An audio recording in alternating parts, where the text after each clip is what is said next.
过来是国民党的立委王晓玲指控着联电的创办人周兴成30年前甲清华大学的校长沈君山行围棋，双方有约定，若行输爱寄付7500万予清华大学，但是到即阵一仙钱拢无寄付。周兴成来反驳，讲当年是甲支票直接予沈校长。清华另外一个前校长陈立俊毛赞声，讲学校确实有收到这条钱，但是清华大学上新的声明讲并无收到7500万。即卖这个事件煞变做一件老新闻。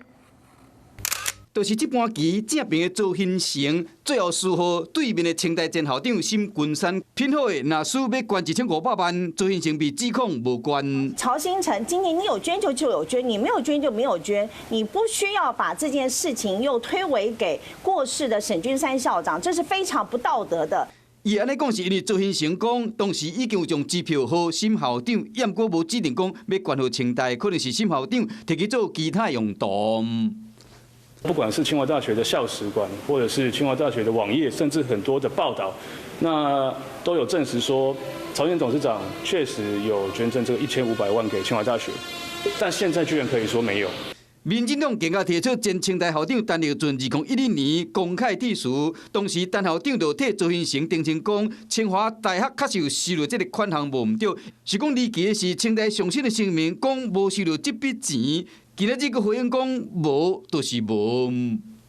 清华大学的历任的校长、师长们都是与人为善，那么希望说，在不同的场合里面，能够点醒曹兴诚应该要兑现承诺，该捐钱就捐钱。清华大学的主计室。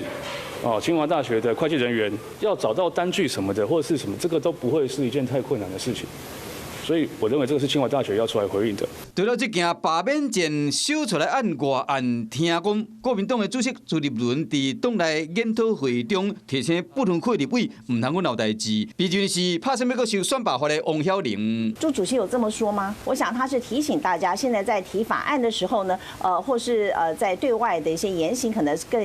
更注意。我没有指任何特定的一位，那不分区的立委一样要协助这些区域的立委，那我们都是从正面的角度，也不要有任何的负面的做法。就算无过审查天花岛，也毋过嘛难保讲无其他的案外案。